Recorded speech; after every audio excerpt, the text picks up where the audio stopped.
आज ही डाउनलोड करें Skymet mobile app, पूछे मौसम का हाल अपनी पसंदीदा भाषा में और रहे बाकियों से एक कदम आगे। नमस्ते दोस्तों, आप सभी का बहुत बहुत स्वागत है स्काईमेट वेदर के वेदर बुलेटिन में। आज 7 जनवरी है और हम देखेंगे कि आगे मौसम कैसा रहने वाला है।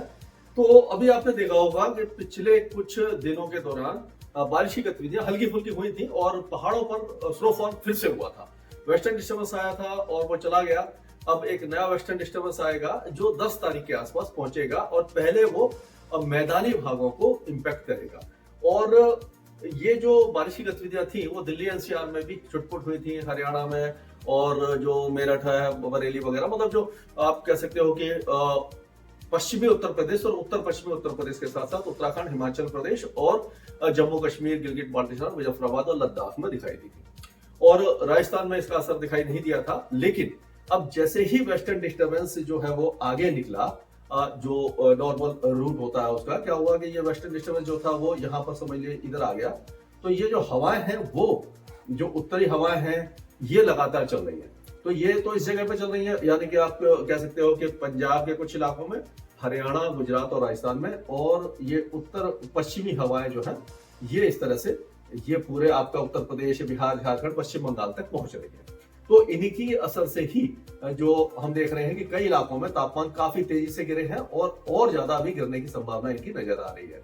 अगर हम देखें इस समय, तो जो मिनिमम टेम्परेचर है जो 10 डिग्री से ऊपर बने हुए थे, वो आप देखिए 6 डिग्री और ये 7 डिग्री, 8 डिग्री के आसपास राजस्थान के ज्यादातर इलाकों में आ गए हैं। और गुजरात में भी 10, 12, 13 डिग्री के आसपास टेम्परेचर गिर गए हैं। और महाराष्ट्र और मध्य प्रदेश में भी 9, 10, 7, 8 इस तरह से टेम्परेचर गिर रहे हैं।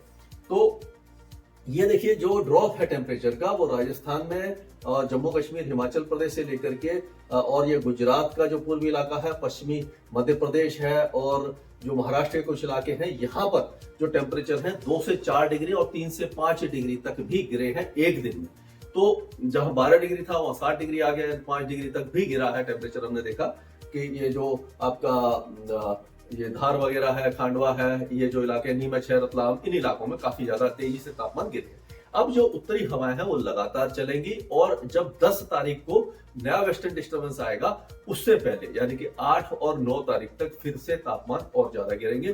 2 से 4 डिग्री की गिरावट उत्तर भारत में, मध्य भारत में दिखाई देगी और 24 घंटे के बाद पूर्वी भारत में भी गिरावट दिखाई आपको देने वाली, यानी कि टेम्परेचर लगातार गिरेंगे। लेकिन उसके बाद जैसे ही नया वेस्टर्न डिस्टर्बेंस आएगा और तो टेम्परेचर बढ़ना शुरू हो जाएंगे। पहले देखते हैं कि आज कोहरा कैसे था। तो कोहरा आपने देखा कि पूरा पंजाब, हरियाणा, दिल्ली, उत्तर प्रदेश, ये पूरा इलाका है, बिहार तक छाया हुआ है। उत्तरी राजस्थान में और मध्य प्रदेश के उत्तरी इलाकों तक कोहरा ये आपको दिखाई दे रहा होगा। तो ये जो कोहरा है, ये इसके कारण क्या हो रहा है कि ये हवाई यातायात और सड़क यातायात में तो बाधा आ ही रही है और रेल यातायात भी प्रभावित हो रहा है। इस सारे इलाके में जो है वो आप कह सकते हैं कि ट्रेन वगैरह भी लेट हो रही है। ये कोहरा अगले 2 दिनों तक और छा सकता है, उसके बाद थोड़ा सा कमी आ सकती है इसके।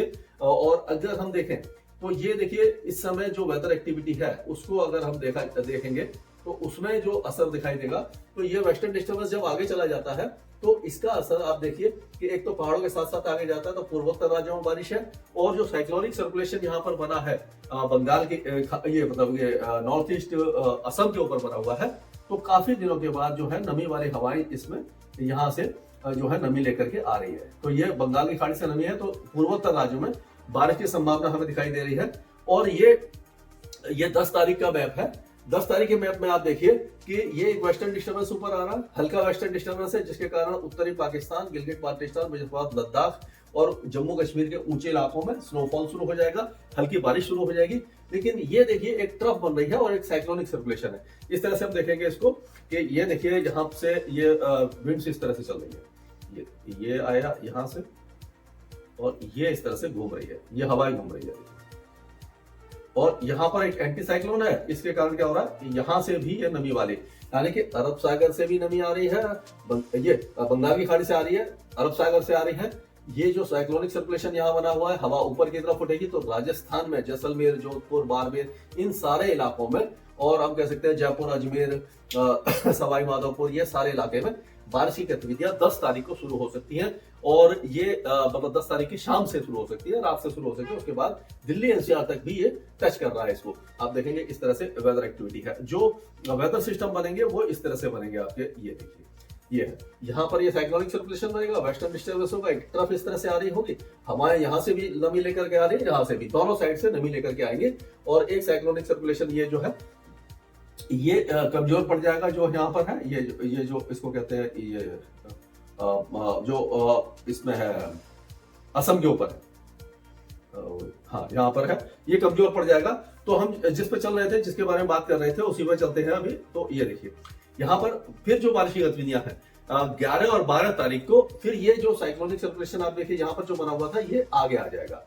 ये यहाँ पर था पहले साइक्लोनिक सर्कुलेशन, ये देखो इस जगह पर था, यहाँ राजस्थान के ऊपर था, अब ये थोड़ा सा आगे बढ़ेगा। किस तरह से आगे बढ़ेगा ये देखिए, इसका अगर सेंटर देखा जाए तो दिल्ली के साउथ में और नॉर्थ ईस्ट ये राजस्थान में दिखाई देगा और इस तरह से ये साइक्लोनिक सर्कुलेशन की हवा बनेगी और यहाँ से ये हवा आ रही है, यहाँ से आ रही है और इधर से आप देखिए ये आ रही है। तो दोनों तरफ से ये जो नमी लेकर के दोनों सागरों से आएगी और वेस्टर्न डिस्टर्बेंस थोड़ा सा नीचे आ जाएगा। तो हिमाचल प्रदेश, उत्तराखंड और जम्मू कश्मीर में स्नोफॉल फिर से शुरू हो जाएगा।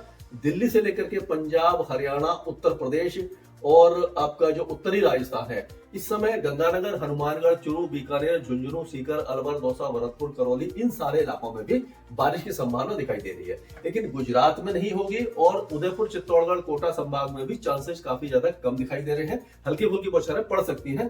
और मध्य प्रदेश की बात करें तो ग्वालियर संभाग से लेकर के ग्वालियर, दतिया, मुरैना, टीकमगढ़, यहाँ से लेकर के आपका ये जो आपका उसके आसपास के इलाकों में बारिश होगी। और ये जो उत्तर प्रदेश में बारिश की गतिविधियां हैं वो लखनऊ, कानपुर, औरैया और आपका कह सकते हैं कि सहारनपुर, मुजफ्फरनगर, बिजनौर, बरेली, मुरादाबाद, रामपुर, संभल, मेरठ, बुलंदशहर और ये हो सकता है कि आगरा, हाथरस, अलीगढ़, मथुरा, एटा, कानपुर, ये जो इलाके हैं इन इलाकों तक बारिश की गतिविधियां हो जाए। ये 12 तारीख के आसपास है।